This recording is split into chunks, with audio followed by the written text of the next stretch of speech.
Then he asked me how I draw fast and how I choose colors and how I draw hands. I'm gonna start with the hands. The hands, I always draw this as the base, like this.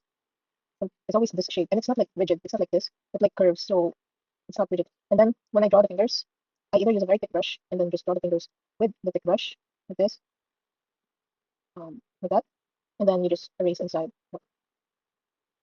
This is like a lazy technique of mine, but I've come to the point where I don't do this anymore because there are angles that I cannot do with that. For example, when I try to make it go to the front like this, it doesn't work. So that's why I have the other technique, which is um so I can do I can do like after you draw this, you can do like you can draw cylinders like this.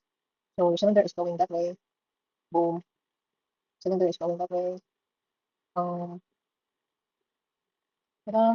You get what I mean? This is the other method because this one will be confusing because you don't know where the points are. You don't know how to shape it properly, but you might not know how to shape it properly. But this method, you have full control of the length of the fingers somehow. So I think it's better. I think this method is better. But, and then, for example, let's draw this one facing like this. See, finger like this. I prioritize the ring finger first because it's in the front. So it's like this, um, this, boom, bum, bum, bum. Ta-da! You're able to draw the fingers now. Ta-da! What else? I don't know if that explained anything, but whatever. Let's go to coloring. Okay, I did say that I was gonna draw Watto for the coloring. I accidentally deleted the thing, the canvas. So let's draw a simple Watto. You're gonna be angry at me because I deleted them. It's a bit just a sketch. Whatever, it's just a sketch. How I choose colors? First, you choose what they are usually colored. You can use a reference. You can use your mind. You can use whatever you want. In my memory, Watto is like very desaturated. The skin is desaturated through my memory, but I'm pretty sure if you search up the skin, it's not that desaturated. Oh right, choosing the colors. When I chose this color, let's go back to the skin. You go back, you scroll this a bit to the left, to the red side, and then you go down, go to the saturated but gray, darker side. That's how I chose it. See, it's almost the same color. Um, this is just for the shadows on the face. Extra tip, I do this too. You just move it to the purple and then color it like that. They have the same value, so it's original. But that just adds more something. Um, whoa. Ta-da! Um, for the hair, choose a very middle color. So this color, I wouldn't use this as the shadow of this hair, but I also wouldn't use it as the highlight.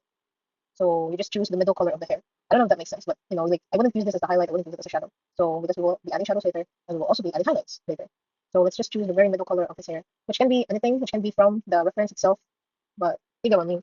Um, when I choose very like the color white in items, I don't choose white. I don't use this. I don't use this. I go down a bit. I go to the middle color because later when I put shadows, I will be using it this to like make highlights, and then I will use this darker one to make shadows.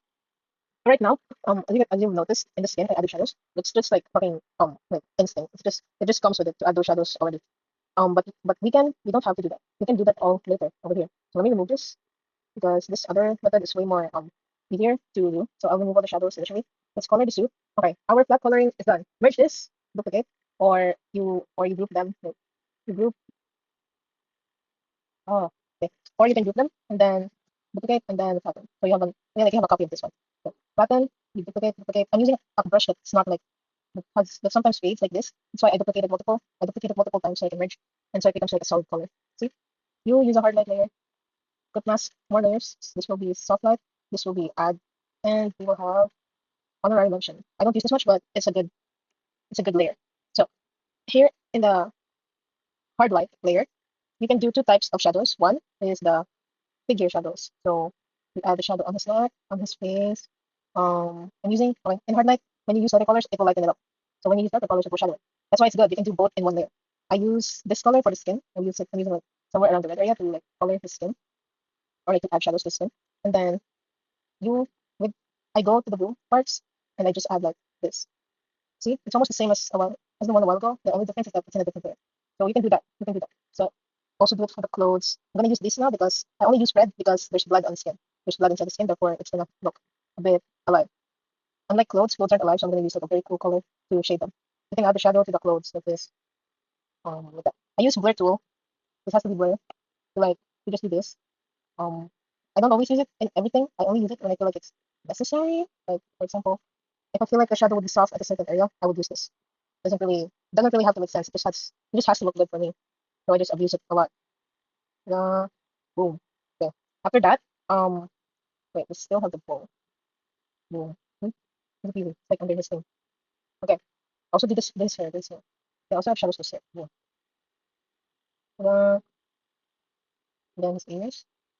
Boom. Okay, we've added the shadows to his body, to his person. Let's add shadows to the environment. So with the white background, I usually use shadow. You know how the light is hitting the back, and okay, I'm gonna explain this very briefly. This is the person. This is the back. So if light is sitting here, light is coming from here. It will hit the person. So let's add shadow to this. So it will hit the person like this, but it will also hit the background. So this being a white background can make sense. So the light can come from front. It can also come the light. Okay, let's call this again. Okay, the light can also come from here, and it can only affect this area. However, the white background can still exist because the light can be like hitting here, like all of this. Make it realistic, you can add like a shadow. However, the wall isn't that close. This white background could be like super far away. Look at this. Our character can be like over here, and there's a white background in the back. Like this is all this white background. That's why the white background would work with any lighting from any sort of angle. Okay, so let's go back to the angle. We added the massive shadow on top, right? We will now add the light. So this I use like somewhere yellow or red to add this light, but I use yellow to just like go against the just to like go against the thing. And I also make it a bit gray so that it doesn't look too saturated. So where is the light? For example, the light is hitting the hair, the ears, and like this part of the face, like this. So boom. Sitting from the top, the suit will have some too. The face is like here, like making a shadow here. The face is making a shadow on the suit. That's why the rest, only this area will get lit up. Boom. That was quick. What's that? What's more than- Boom. But let's add back some shadows. Like here in the suit, over here, some shadows here, like that. The shadows for the hand. Let's fix this. Boom. Okay, the shadows for the hand, like that. What else? The shadow being the thigh, the shadow here, shadow from the suit, the shadow from the rose. Just keep in mind all of the objects in your drawing. Shadow from these things, from like the suit he's wearing. Okay, just keep in mind all the shadows. Also in the hair, you also have shadows in the hair. Ta-da! Boom. So that it's not all like look at that. Ta-da! This is okay. This is just the shadow layer. So we can merge it down with this thing. Doesn't really matter. After that, this is the soft light layer. Soft light layer. It just lets me choose the mood of my drawing. I usually combine the famous duo of orange on top or like red like this, and then purple or blue at the bottom, just to make it look like that. See, this is the difference when it doesn't have that versus when it does. This makes it look more light. CD, color dodge, I use it to bring out colors. For example, in his face, I want to bring out the color red. So the red will start coming up. Okay? So for the suit, I want to bring out like bluish. I don't want it to be purplish, I want it to be bluish. Like just for an example. So wait, like this. Boom. So there. It brought out the blue. And I can also do this for the face if I want to remove the color. So I want to remove the redness, I'll just add blue. I want to add more redness, I'll just add more red. See? So I'll keep the CD and I'll keep the socket. That's pretty much the colors I've chosen. After that, I will merge and I will just start cleaning up.